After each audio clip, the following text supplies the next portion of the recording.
You know how movies show ancient battles with neat formations, heroic speeches, and epic music? Yeah, forget all that. Real Egyptian warfare was insane. Screaming, panic, blood, chopped off hands stuffed in bags. Yes, you heard that right.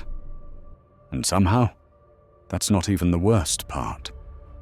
But why were soldiers collecting severed hands like trading cards? And what really happened in an ancient Egyptian battlefield back in the day?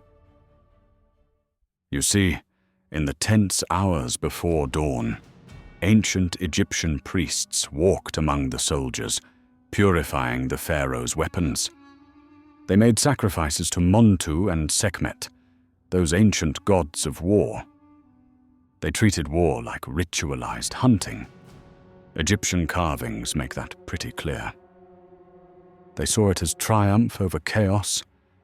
The standard-bearers may have sung hymns as they marched, though sadly, none survive.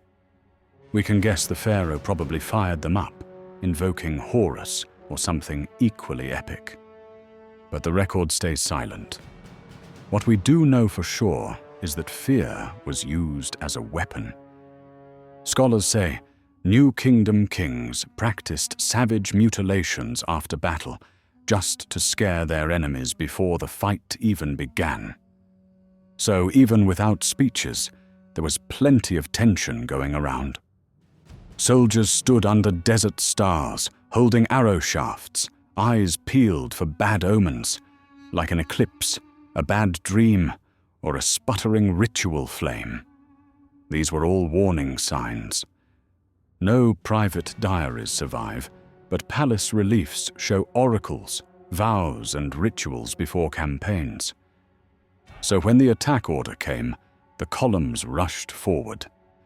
Egyptian kings bragged about discipline. Rameses II talked about forming the first ranks of battle as he marched north. But under real combat pressure, those ranks could and did break.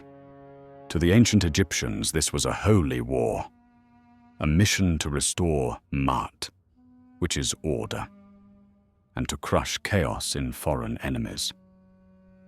And once battle began, all structure broke down. There was no cinematic armies meet on the field moment. No Hollywood glory. Spearmen and archers pushed forward under arrow storms and choking dust. Then came the surprise charges.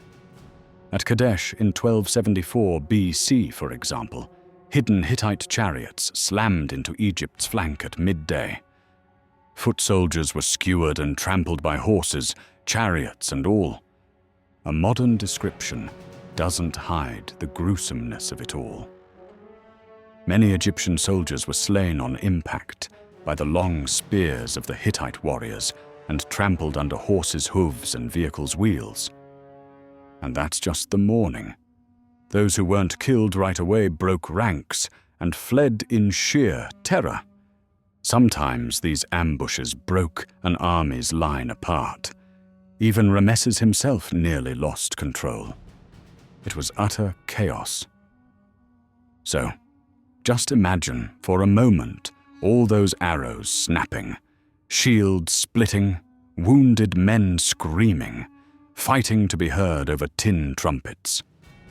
Soldiers shouted at each other, urging on the living, while bodies piled in the sand. Egyptian tactics prized mobility over static defense. So basically, the infantry would press forward, break, and reform under cavalry pressure.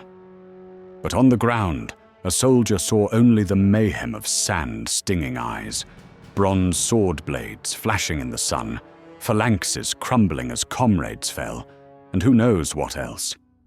It was total confusion. Noise, panic, pain, everywhere. And you know pharaohs loved to depict enemies tangled in chariot wheels, spears impaled. There are even carvings of captives hung upside down, beaten with sticks after the fight. Victories were said to be willed by the gods. But for the men on the ground, victory often meant nothing more than surviving, or dying by chance, in the crush. And you can bet each man felt gut-punched by watching his friends cut down. And speaking of cutting down, the Egyptians had a ruthless toolkit, with each weapon ruining flesh in its own way. The spear, also called the jay, was the infantryman's bread and butter. It was a meter-long shaft tipped in bronze, and it was used in tight ranks to jab at enemies behind shields. They'd move shoulder to shoulder, keeping enemies at bay. A well-aimed thrust could pierce leather armor into the chest or face. Ouch! Meanwhile, overhead, arrows from composite bows came down in deadly clouds, and when one hit, it punched through ribs or eyes, leaving its mark. Slingstones and javelins filled the gaps, throwing men backward, and then came the chariots. Now, these were absolute game changers. Two-man, horse-drawn speed machines with spoked wheels and curved bows. They swept across the battlefield like living wrecking balls. And then there was the khopesh, or the sickle sword. This was Egypt's signature gore. Its curved bronze blade was lifted high, then hacked down in a vicious arc. Yeah, it sounds brutal, but that was war. A single khopesh blow could slice so deep it'd hit bone. One study even notes it would have bled profusely, thanks to its curved, sickle-like design. And just so you know, that curve meant a single strike would open wide at the start and taper off, slicing muscle and tissue, much like a scythe cutting wheat. We've all seen the old carvings, kings swinging khopeshes at enemy warlords, and the ancient medical texts back them up, showing wounds that match those savage swings. So, every type of ancient Egyptian weapon left its own brand of gruesome mess on the battlefield, turning flesh into gory scraps and limbs into mangled wreckage. One ancient surgeon even joked. Okay, maybe not joked, but dryly observed that khopesh wounds looked like they'd come from butcher knives. That's not exactly comforting now, is it? But anyway, when the fighting finally paused, the field looked less like a war zone and more like a slaughterhouse. The Egyptians didn't bother burying or burning their fallen there. They simply left bodies out for vultures and jackals. But the first thing Egyptians went for after a battle wasn't honor or prayer. No, it was loot. You see, once the fighting stopped, they picked through the dead like shoppers at a bizarre, bloody market. Gold, weapons, jewelry, gear, even tents. If it wasn't nailed down, it got taken. And then came the people. Captured women and children were marched off, destined for slavery. Men too. Everyone, really. Research shows these captives ended up in temples and workshops, basically as free labor or, disturbingly, breeding stock for other slaves. And it got worse for enemy soldiers, especially if they were still alive. Egyptian records and reliefs proudly show soldiers collecting trophies such as severed right hands. Yes, hands. Archaeologists even found pits at the Bronze Age palace in Avaris piled with these neatly cut-off enemy hands, just like the carvings show. Apparently, those were the pharaoh's tally marks. And at Ramses III's temple in Medinet Habu, carvings depict soldiers dragging sacks filled with bloody hands to present to their king. One dramatic scene shows Horemheb's army tossing severed hands like coins at the statue of a lion goddess, recounting victory in body parts. And that's just the start. Captured combatants were tortured and executed in gruesome showmanship. Scholars have catalogued 60 New Kingdom sources describing torture, mutilation, and execution. This was all routine. Methods included burning alive, impaling on stakes, beheading, even crucifixion. Yes, that form of public execution, way before Roman fame. Some victims were branded, their eyes gouged out, ears or genitals cut off, or left dangling upside down on gibbets. Pharaohs bragged about it too. In temple texts, Rameses III makes no bones about it. All enemies who crossed into his territory have no seed, their heart and soul finished forever. Total annihilation. But you know, even pharaohs weren't immune to death or injury. Take Sekenenre-Ptah II, for example. Modern scans of his mummy show he was hacked apart in battle, dagger wound in the skull, deep gashes across his face. A reminder that status didn't stop steel. Few men walked away clean.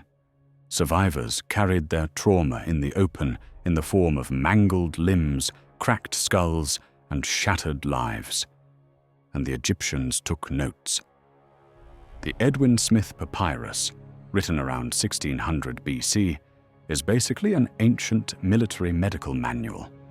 It lists 48 trauma cases, from head to toe, in blunt detail. Smashed limbs, arrowheads stuck in cheeks, open chest wounds, concussions. It's nothing poetic. Just, here's what happened. Here's how to try and fix it. Stitch this, set that, slap on some honey to stop the bleeding. And yes, honey was apparently nature's neosporin, believe it or not. But let's be honest, no amount of linen bandages could fight off infection. Gangrene didn't care about battlefield valor. But what about their minds? Well, we don't really know. No letters survive where a soldier admits he couldn't sleep. No papyrus diary saying, "I saw my friend die, and I can't stop hearing him scream." Instead, we get gravestones and temple walls bragging that the king was glorious in peace. However, the mental toll is a ghost in the record.